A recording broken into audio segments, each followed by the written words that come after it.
Question आपके M screen में देखो, थोड़ा सा आपको मैं डिटेलिंग करना चाहूंगा। देखो, एक ना व्हाट्सएप पे सर्कुलेशन बढ़ता है। अब सवाल यहाँ पर ये जनरेट होता है कि कितने घंटे पहले आज वाइटल स्टेन को यूज किया जाता है। सुप्रा वाइटल स्टेन में कौन से स्टेन होते हैं सर? ये जो तीनों के तीनों स्टेन है सर, तीनों के तीनों जो एग्जाम्पल हैं वो किसके हैं? सुप्रा वाइटल स्टेन के। इनमें से आप ये देख लो सर, क्वेश्चन आपके एम स्क्रीन में देखो। यहाँ पर ना अब मैं क्वेश्चन को पहले ना थोड़ा सा आपको मैं डिटेलिंग करना चाहूंगा। देखो, क्वेश्चन तो एम स्क्रीन ने रिलीज किया नहीं है, पहली बात तो एम स्क्रीन ने क्वेश्चन ने रिलीज किया है तो एक ना व्हाट्सएप पे सर्कुलेशन बढ़ता है। क्या सर्कुलेशन चलता है सर? कुछ स्टूडेंट जो है अपने क्वेश्चन को फॉरवर्ड करते हैं व्हाट्सएप पे, एक पीडीएफ सर्कुलेट होता है। कुछ जो है स्टूडेंट के पीडीएफ सेंड करते हैं, कुछ जो स्टूडेंट अपने क्वेश्चन लिखते हैं, कुछ स्क्रीनशॉट सेंड करते हैं। उन सबसे मिला करके जो है एक क्वेश्चन तैयार किया जाता है 100 ऑफ क्वेश्चन सीरीज का। तो 100 ऑफ क्वेश्चन सीरीज का जो क्वेश्चन तैयार हुआ है उसमें 80 क्वेश्चन जो है वो टेक्निकल का है, 20 है नॉन टेक्निकल का। अब इसमें हम ये नहीं आपको बता सकते कि एग्जैक्ट यही क्वेश्चन आया था जो आप लोगों ने बताया, जो कुछ लोगों के व्हाट्सएप पे सर्कुलेट हो रहे हैं कि ये क्वेश्चन एज एक्सपेक्टेड सर यही था, जो याद था वो सब लिखा है, वो सबको मिला करके बनाया गया है ना।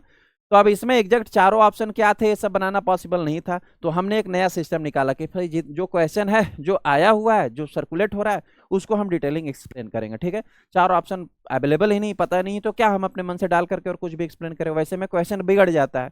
तो जो अवेलेबल था उसको हमने पढ़ाना वाजिब समझा। अब यहाँ पर सर क्वेश्चन नंबर 21 आपको दिख रहा होगा। इसके पहले 1 से लेकर 20 तक के क्वेश्चन जो हैं, 1 से लेकर के 20 तक के क्वेश्चन जो हैं वो नॉन टेक्निकल के हैं सर। किसके हैं? नॉन टेक्निकल के। तो सबसे पहले मैं टेक्निकल आपको एक्सप्लेन कर देता हूं, 21 से लेकर के 100 तक 80 क्वेश्चन। ठीक, फिर लास्ट वाले में आपको 20 क्वेश्चन टेक्निकल वाले भी एक्सप्लेन किए जाएंगे। ठीक है, अब क्वेश्चन नंबर फर्स्ट से हम लोग स्टार्ट कर रहे हैं सर। क्वेश्चन नंबर फर्स्ट जो है आपके स्क्रीन पे है, पूछा गया है रेटिकुलोसाइट। किससे क्वेश्चन पूछा है सर? रेटिकुलोसाइट से, हेमाटोलॉजी से क्वेश्चन पूछा है। क्वेश्चन क्या था ये क्लेरिफाई नहीं है। Seen with supra vital stain, यानी कि मुझे लगता है कि क्वेश्चन ये पूछा गया था कि क्रिस्टल वायलेट क्वेश्चन ने पूछा गया था कि सर रेटिकुलोसाइट जो होते हैं उसको किस स्टेन से ऑब्जर्व किया जाता है, मुझे जितना एक्सपेक्ट है। तो सर हमने रेटिकुलोसाइट आपको बहुत डिटेल में पढ़ाया है सर। रेटिकुलोसाइट जो है हमने आपको बहुत डिटेल में पढ़ाया हुआ है। रेटिकुलोसाइट क्या होता है सर? रेटिकुलोसाइट क्या होता है सर? रेटिकुलोसाइट जो होता है वो प्री मैच्योर आरबीसी होता है। क्या होता है सर? प्री मैच्योर आरबीसी होता है। जब एरिथ्रोपोइसिस हो रहा होता है, 7 स्टेप जो मैंने बताया है आपको, जब एरिथ्रोपोइसिस में लास्ट वाले स्टेप में जब मैच्योर आरबीसी बनना होता है, मैच्योर आरबीसी जब बनना होता है तो इस मैच्योर आरबीसी के बनने से पहले वाला जो स्टेप होता है वही होता है सर रेटिकुलोसाइट। इसीलिए हम इसको क्या बोलते हैं सर? प्री मैच्योर, यानी मैच्योर होने से पहले वाला आरबीसी जो है वो कौन सा है सर? वो है रेटिकुलोसाइट। कभी क्वेश्चन में भी पूछ देगा कि प्री मैच्योर आरबीसी कौन सा है, तो है रेटिकुलोसाइट। अब ये रेटिकुलोसाइट जो है जब एरिथ्रोपोइसिस होता है तो हमारे ब्लड सर्कुलेशन में, एरिथ्रोपोइसिस कहाँ हो रहा होता है सर? बोन मैरो में हो रहा होता है। कहाँ हो रहा होता है सर? बोन मैरो में हो रहा होता है। तो बोन मैरो से ब्लड सर्कुलेशन में आना होगा रेड ब्लड सेल को। तो बोन मैरो से ब्लड सर्कुलेशन में कौन आता है सर? ब्लड सर्कुलेशन में कौन आता है सर? ब्लड सर्कुलेशन में यही रेटिक आता है। यही जो है वो रेटिकुलोसाइट आपके सर्कुलेशन में आते हैं। अब सवाल यहाँ पर ये जनरेट होता है कि कितने घंटे पहले आ जाते हैं और फिर वो मैच्योर आरबीसी बनता है। यानी कि आरबीसी जो मैच्योर बनता है और रेटिकुलोसाइट से आरबीसी बनने की प्रक्रिया हमारे सर्कुलेशन में होती है, बोन मैरो में लास्ट वाले स्टेज में नहीं होती है। यानी यहाँ से रेटिकुलोसाइट जो है लगभग 24 to 48 आवर्स जो है वो पहले, कितना सर? लगभग 24 से 48 घंटे जो है वो पहले आपके सर्कुलेशन में रेटिकुलोसाइट आ जाते हैं और मैच्योर हो जाते हैं। यानी इसका मतलब है कि जो भी 4.5 से 6 मिलियन आरबीसी बन रहे हो सब के सब रेटिकुलोसाइट से बन रहे हैं। तो रेटिकुलोसाइट की ना हमें काउंट करनी होती है ना, हमें लेबोरेटरी में परफॉर्म करना होता है। ठीक है सर, तो रेटिकुलोसाइट हम परफॉर्म करते हैं और रेटिकुलोसाइट को परफॉर्म करने के लिए ना हम पीबीएस बनाते हैं और पीबीएस बना के हम उसको स्टेन करते हैं। क्या करते हैं सर? हम उसे स्टेन करते हैं सर। रेटिकुलोसाइट को स्टेन करने के लिए ना सुप्रा वाइटल स्टेन को यूज किया जाता है। किसको यूज किया जाता है सर? सुप्रा वाइटल स्टेन को यूज किया जाता है। सुप्रा वाइटल स्टेन में कौन से स्टेन होते हैं सर? सबसे फर्स्ट वन जो स्टेन यूज किया जाता है सुप्रावाइटल में वो होता है 1% ब्रिलियंट क्रेसाइल ब्लू। सबसे पहला स्टेन ये होता है सर। दूसरा स्टेन होता है न्यू मिथैलिन ब्लू। क्या? New methylene blue.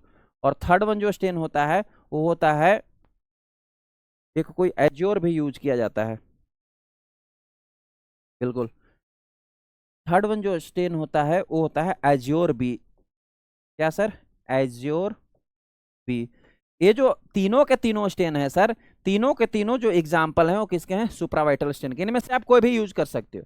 ज्यादातर हमारे लेबोरेटरी में मोस्ट ऑफ जो है न्यू मिथाइलिन ब्लू अवेलेबल होता है तो हम उसी को यूज करते हैं, या 1% ब्रिलियंट क्रिस्टल ब्लू को यूज करते हैं।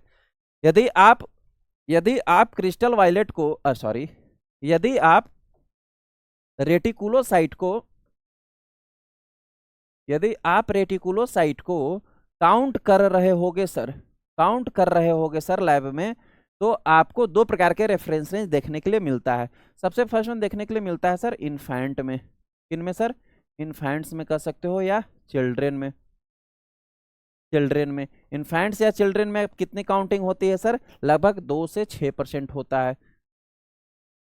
2 से 6%, किसी किसी बुक में आपको 2 से 4% भी देखने के लिए मिल सकता है। क्या सर? 2 से 4 भी देखने के लिए मिल सकता है, या 2 से 6 भी देखने के लिए मिल सकता है। मोस्ट ऑफ प्रोमिनेंटली यही है 2 से 6% वाला, ठीक है। दूसरा आता है सर एडल्ट में। किस में आता है? सेकेंड वन काउंटिंग जो है वो आप एडल्ट में परफॉर्म करते हो। एडल्ट में कितना होता है सर? 0.5 से लेकर लगभग 2% या 1.5% जो है इसकी काउंटिंग होती है एडल्ट में, रेटिकुलोसाइट की। अब क्योंकि आरबीसी जो है वो क्या है? नॉन न्यूक्लिएटेड सेल होता है, तो सर रेटिकुलोसाइट कैसे हमें दिखते हैं? एक्चुअल में थोड़ा सा साइजिंग पे बात कर लो, क्योंकि रेटिकुलोसाइट जो है आरबीसी मैच्योर हो जाएगा तब, रेटिकुलोसाइट जो है आरबीसी के मैच्योर होने के पहले के स्टेज है। और आरबीसी की साइज क्या होती है सर? मैच्योर आरबीसी की साइज क्या होती है? 7.2 से लेकर के 7.2 माइक्रोमीटर एवरेज ऑन होता है। अगर हम सॉरी परफेक्ट होता है 7.25 से लेकर 7.35 माइक्रोमीटर आपको किसी किसी बुक में दिखेगा, जिसको हम 7.20 या 7.2 माइक्रोमीटर मानते हैं, ठीक। तो रेटिक जो है इसके पहले वाला स्टेज है, मैच्योर नहीं हुआ है तो थोड़ा सा बड़ा ही सेल होगा, क्योंकि जब बोन मैरो में निकलते हैं तो सारे के सारे सेल जो होते हैं बड़े होते हैं। तो रेटिक की जो लगभग साइज होती है वो आपको 7 to 8 माइक्रोमीटर जो है बुक्स में अप्रोक्सीमेट आपको देखने के लिए मिल सकता है। ये इसकी साइज होता है।